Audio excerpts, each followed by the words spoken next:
The Protestant Reformation is widely known for Martin Luther's publication of his 95 Theses, or Disputation of the Power and Efficacy of Indulgences, and marks a second schism of sorts for the Catholic Church.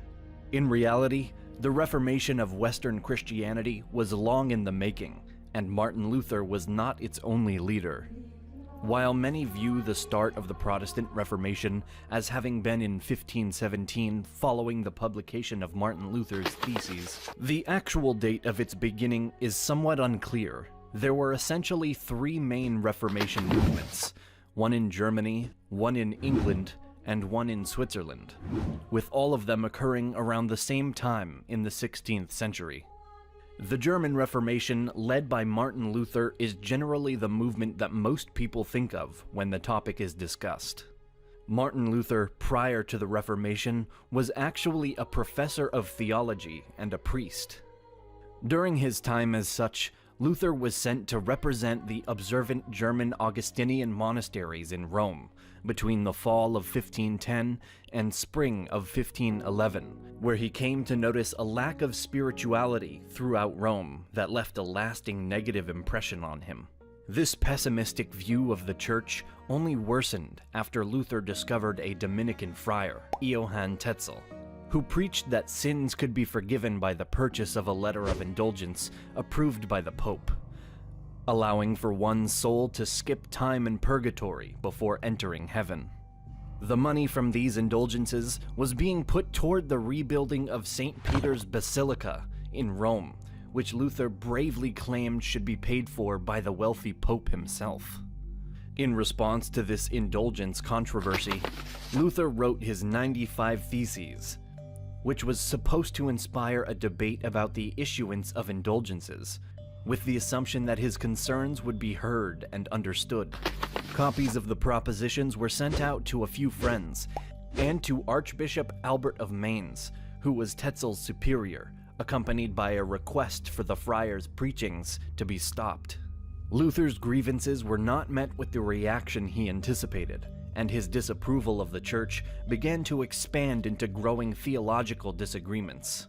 By 1518, Luther had come to believe that the view of the church, which stated that salvation came from both the grace of God, in addition to good works and human actions to earn reconciliation, was utterly false, and that humans were unable to earn salvation. It was simply an act of God's forgiving grace. Furthermore, Luther came to the conclusion that the Bible itself should be viewed as the only reliable source of information and authority, as opposed to the teachings of the Church and the Pope having that role. Since the printing press had recently been discovered, this gave Luther a vast advantage, as new translations of the Bible could now be printed and provided to anyone with the ability to read, so that they could learn from the Bible themselves instead of relying on priests and other clergy members. In Switzerland, a Reformation paralleling Luther's began around 1522 under the guidance of Huldrych Zwingli, William Farel, and later John Calvin. Zwingli, a priest, taught similar ideas to what Martin Luther was preaching in Germany, but on an even more radical level. Beginning in Zurich, Zwingli's movement quickly took a stronghold in the city, and by 1526, Farel, a fellow reformer, began to assist him in spreading the message to the French-speaking parts of Switzerland, giving sermons in different cities, including Geneva. In 1536, Farel met John Calvin, who authored the Institutes of the Christian Religion Doctrine, and would help Farel to organize the Reformed Church of Geneva. Additionally, Martin Luther was not the only reformer to translate the Bible into vernacular for the masses to read themselves, as the Swiss did the same. The Reformation also spread rapidly in Switzerland, and Calvin's work reached as far as Scotland to the west and Transylvania to the east. As both Calvinism and Lutheranism gained traction throughout Europe, England fell into its own Reformation. In the far west, King Henry VIII prompted the Third Simultaneous Reformation for both religious and political reasons. Mainly, the monarch was outraged by Pope Clement VII's denial of an annulment for Henry's marriage to Catherine of Aragon. In 1534, the English king declared that he should from then on be the only final authority on all matters within the English Church, thereby establishing the Anglican Church and the start of a new Reformation movement. King Henry also insisted that the Bible be made available for the people, demanding that every parish obtain a copy, and additionally requiring that liturgy be prepared in English. Paralleling Henry's changes, Scotland also joined the reforms thanks to the inspiration John Knox received from John Calvin back in Switzerland. Knox now formed the Presbyterian branch of Protestantism. Eventually, though shamefully late, the Catholic Church formulated a systematic response to the growing Protestant Reformation, in the form of what is simply called the Counter-Reformation.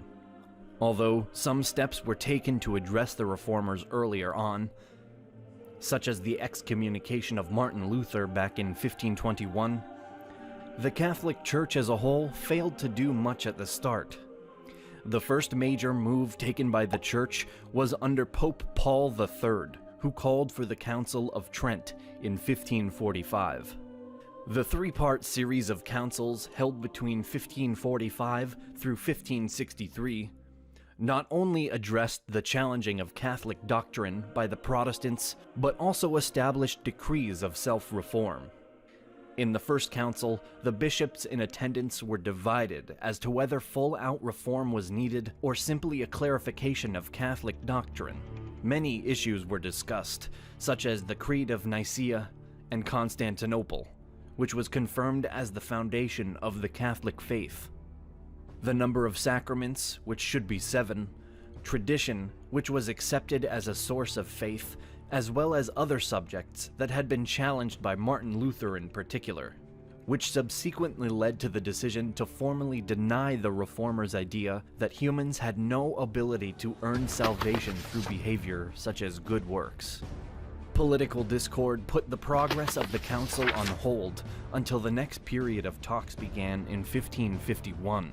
As the second part started, a growing number of Protestants, mainly from Germany, began to insist upon a re-evaluation of what had been decided upon by the council back in 1545. But nothing of the sort was done, and the council continued on. This time, one of the main subjects addressed was the sacrament of Eucharist, which the Catholic Church confirmed to include that the bread and wine were believed to truly transform into the body and blood of Christ, although not in appearance. This assertion was of course in direct contradiction to the Reformists, which came as no surprise. Further doctrine was solidified before the council was interrupted by political disputes yet again. When Pope Paul IV took over, the whole concept of the council came under serious doubt due to his direct opposition to the notion. Finally, in 1562, Pope Pius IV decided to reinstate the council, and the bishops regathered. During the last leg of the meetings, updated statements and decrees were made concerning Mass, holy orders, purgatory, matrimony, indulgences, saints, and again, more details concerning Eucharist. Reforms were also made for the morals of clerics, and much of the corruption and abuses that had inspired the Protestant Reformation, such as the clerical overspending and favoritism within appointments made to the church office, were soon resolved, allowing the Catholic Church to regain a large amount of its support throughout Europe. Still, it was too late to reverse the break within the Western Church, and Protestantism was on an upward path of growth at a fast pace. To combine the spreading Protestant theology, the Roman Inquisition put a heavy focus on the prosecution of anyone deemed a heretic, such as the Protestants themselves.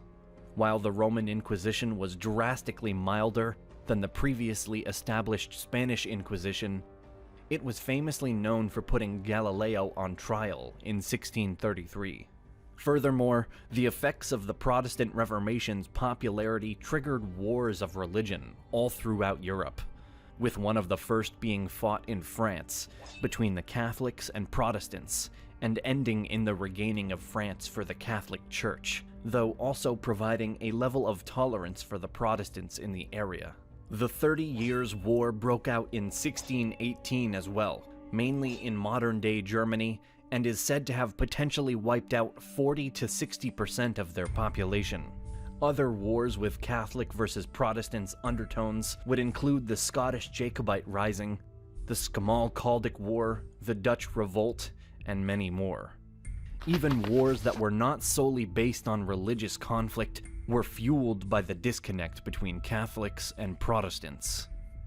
Today, though, the relationship between the Western churches is remarkably better than it once was. There is still a sharply clear schism between the beliefs of Protestants and Catholics, and some disputes and even violence have only recently died down, or still remain today in small pockets of the world. The history and existence of the Protestant Reformation not only stands as a vastly significant event due to its contribution to the creation of today's Protestant Christian denominations, but it also shows the true uniqueness of the Catholic denomination, which had clearly survived the Great Schism only a few centuries prior. Now, around the world, we have thousands of smaller Christian branches or denominations, divided mostly into the Catholic, Orthodox, Protestant, Anglican, Assyrian, and Restoration denominations. Undoubtedly, the Protestant Reformation more than helped to shape modern Christianity.